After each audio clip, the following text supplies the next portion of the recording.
ಗೆಳೆಯನ ಮದುವೆಗೆಂದು ಬಂದ ಬೆಂಗಳೂರಿನ ಐಟಿ ಉದ್ಯೋಗಿಯೊಬ್ಬ ಭದ್ರಾ ನದಿಯಲ್ಲಿ ಈಜಲು ಹೋಗಿ ಮೃತಪಟ್ಟಿರುವ ಘಟನೆ ಚಿಕ್ಕಮಗಳೂರಿನ ಬನ್ನೂರು ಗ್ರಾಮದಲ್ಲಿ ನಡೆದಿದೆ.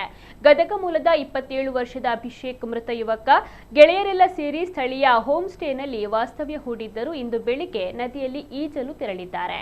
ಈ ವೇಳೆ ನೀರಿನ ಸೆಳೆತಕ್ಕೆ ಸಿಲುಕಿ ಅಭಿಷೇಕ್ ನಾಪತ್ತೆಯಾಗಿದ್ರು. ಇನ್ನು ಮಾಹಿತಿ ಪಡೆದ ಅಗ್ನಿಶಾಮಕ ದಳದ ಸಿಬ್ಬಂದಿಗಳು ಮತ್ತು ಸ್ಥಳೀಯರು ಸ್ಥಳಕ್ಕೆ ಧಾವಿಸಿ ಹುಡುಕಾಟವನ್ನ ನಡೆಸಿದ್ದು, ಬನ್ನೂರು ಗ್ರಾಮದ ಸಮೀಪದ ನದಿಯಲ್ಲಿ ಅಭಿಷೇಕ್ ಅವರ ಮೃತದೇಹ ಪತ್ತೆಯಾಗಿದೆ. ಇನ್ನು ಮದುವೆ ಸಂಭ್ರಮದಲ್ಲಿದ್ದ ಸ್ನೇಹಿತರ ಗುಂಪು ತೀವ್ರ ದುಃಖಿತರಾಗಿದ್ದು, ಸದ್ಯ ಪೊಲೀಸರು ಈ ಬಗ್ಗೆ ಪ್ರಕರಣವನ್ನು ದಾಖಲಿಸಿಕೊಂಡಿದ್ದಾರೆ.